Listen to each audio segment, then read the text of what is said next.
God was reconciling the world to himself in Christ and entrusting to us the message of reconciliation.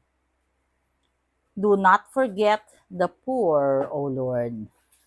Blessed Saturday, everyone. We praise and thank you, dear God, for another day of life. We praise and thank you for the gift of love, the gift of family, of community, of belongingness, and the gift of today. We are being reminded in today's verse before the gospel that God was reconciling the world to himself in Christ, which reminds me of the recent forum that we attended with Father Jerome Siciliano, who was the speaker regarding understanding marriage and family. And it's a forum for informing the people about the real score of divorce law. A while ago, someone asked me, why are you against divorce? Give us 1 point. 1 point. What if, what if binubugbog ako ng asawa ko?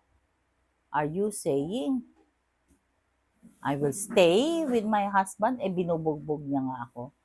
I told her, of course, I will not allow myself to be mabugbog ng asawa. Bakit ka naman papabugbog? In the first place, unang-una pa lang, hindi ka dapat binubugbog ng asawa mo. Yung mga lalaki, dapat minamahal nila ang kanilang asawa. Remember, the best gift that God has ever given you is your spouse. So, dapat inaalagaan at minamahal mo ang iyong asawa. Bakit mo bubugbugin? Diba? So kapag ka sinabi niyo sa akin, lumapit kayo sa akin, kayong mga nagsipag-asawa at nag-attend ng pre-K na seminar sa akin or marriage encounter for that matter, at binubugbog kayo ng asawa ninyo, ang sasabihin ko ay, huwag kayong pumayag. So if you have to leave your spouse, dahil binubugbog ka niya, do it. But that doesn't mean kailangan ng divorce sa Pilipinas. Ang kailangan is maging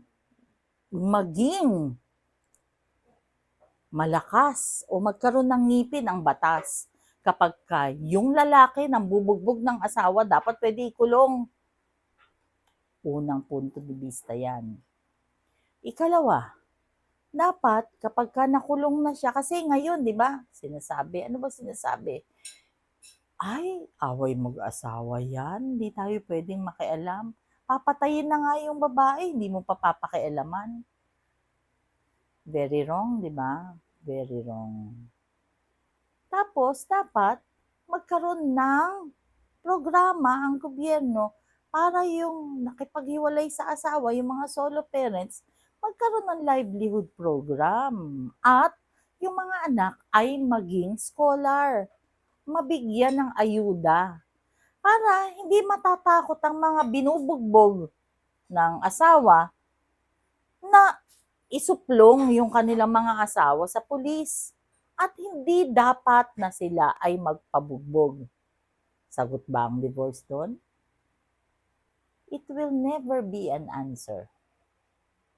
'Di ba? Parang nakakagigil lang na pinipilit nilang ipasok ang divorce na hindi naman tama. Pero kanina, ngayong araw na ito, nag-attend ako ng isang seminar which is about the care for the common home. Ano ba yung common home natin? The earth. It is caring for the Mother Earth. It is based on Laudato Si. Kaya naman, sobrang inspired ako to be teaching, o syempre unang-una yung pamilya, di ba? To be telling the people na kailangan pala magkaroon tayo ng awareness into this. At kung ikaw pala ay hindi ka nagsisegregate ng waste, ikaw ay hindi ka nakikiisa sa pag-take care ng natural resources o ng mga creation, Ay, dapat pala ikumpisal mo yun. Napakadami kong natutunan kanina. Kaya naman, we are into integral ecology. Ang dami ko pang gustong matutunan dito. Sabi nila, I am spreading myself too thinly. I don't think so kasi this is all integral in the real sense of integrality. Why? Kasi ang dami ko pang gusto matutunan.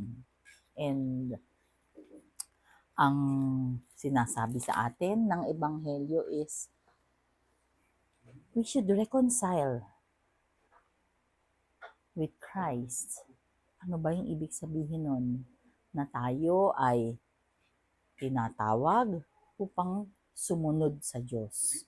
Sumunod isa to, yung Laudato Si, isa to sa mga bagay na dapat nating ginagawa. We need awareness to this. And I hope and pray that more people will be interested in realizing the need to take care our Mother Earth. Let us pray. Lord God, we are sorry for our sins, either of commission or omission. We pray for healing of those who are sick, those who are requesting for prayers, and those who are praying with us right here, right now. Lord God, be with us always and in all ways, and allow your presence in our lives to manifest. Jesus, stay with us, because without you, we are nothing. All this we pray in your mighty name through the intercession of our blessed Mama Mary. Amen. Blessed Saturday once again. God bless us all.